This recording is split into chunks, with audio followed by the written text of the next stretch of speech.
Hey, welcome back everyone. It is now November 17th of 2020, and ever since the very end of the Skywalker saga, a lot of fans around the world have been very intrigued about the future of the Star Wars franchise by both Disney, Lucasfilm, Bob Iger, Bob Chapek, you name it, and exactly what this new Star Wars universe is really going to look like, either on the big screen or at home on Disney+.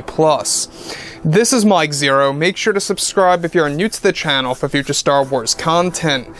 Now, one thing about Disney Star Wars is that yes, we do know that they are now trying their absolute best to really regain many of the lost fans from the sequel trilogy. There's no doubt about it that a lot of fans walked away from The Rise of Skywalker and said, that they are through with this, that they are done with Star Wars, and they're never looking back. Those are the type of fans that Bob Iger and Chapek are trying to get back into the equation here. And they're working on over a dozen Star Wars projects on Disney Plus alone. That to me speaks volumes. It tells the fans that Disney is being very ambitious right now. They're trying their absolute best to make Star Wars the best that it could possibly be.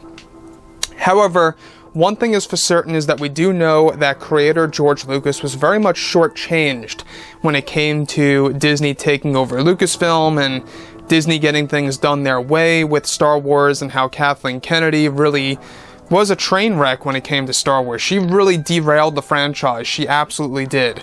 Now, when we look at everything of what's happening with Disney, they are building things from the ground up.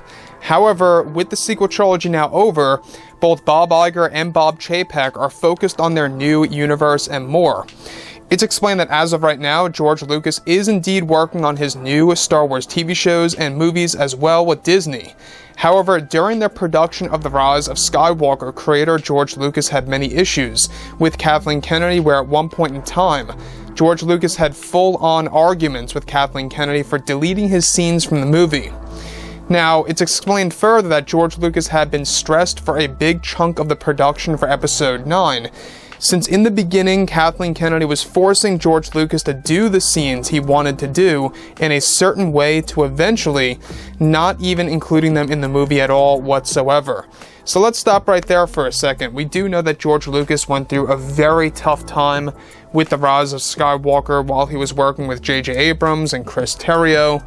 And when Kathleen Kennedy stepped in, that's where everything pretty much went wrong.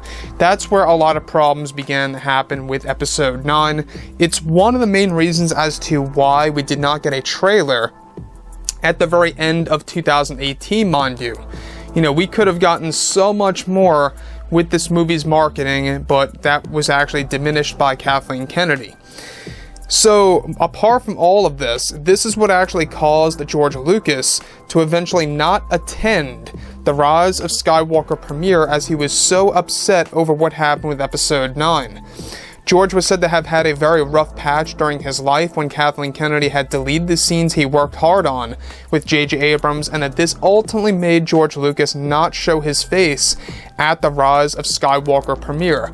Let that sink in for a moment there, that you're the creator of your own brand, your own franchise, your own movies, if you will, your own series. And the last movie gets completely sabotaged by Kathleen Kennedy, and you are left with one option. You're so upset to the point where you can't even show your face over at the premiere of the very end of your saga.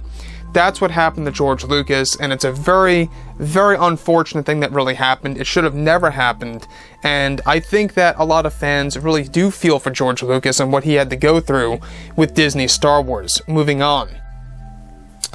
Now, not just that, but it's explained further that George Lucas was also very depressed over how Kathleen Kennedy had deleted scenes that involved characters like Anakin Skywalker from the movie, and only included his voice at the very end of Episode 9 from one of the deleted scenes from the movie.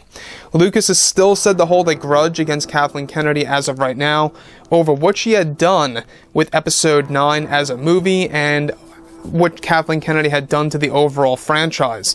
So, like I've said before, I think that given now that George is back with Dave Filoni and Jon Favreau, it's almost like that, in a way, it was a blessing in disguise that he had to go through that, because look where he is now. We're getting this new universe. A lot of great things are coming out of it. In fact, a lot of people would argue and would even say that The Mandalorian Season 2 is far superior than Episode 9. And you know what? I gotta agree. I think it really is.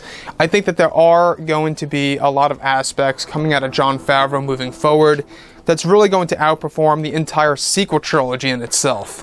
So that's just my take on The Mandalorian. It just feels more authentic, if you will. It's more in line with George Lucas and his vision. You know, I think that obviously that's something that Disney missed, and now that they learned from it, they're embracing that mistake and trying to fix the, you know, potholes here in the Star Wars universe. So, like I've said before in the past, guys, you know, drop a comment below. Let me know anything about all of this in the comments, and if you guys did enjoy the content for today, do make sure to drop a thumbs up on this video to support the channel. I thank you all so very much for the kind support, and I'll catch you guys next time.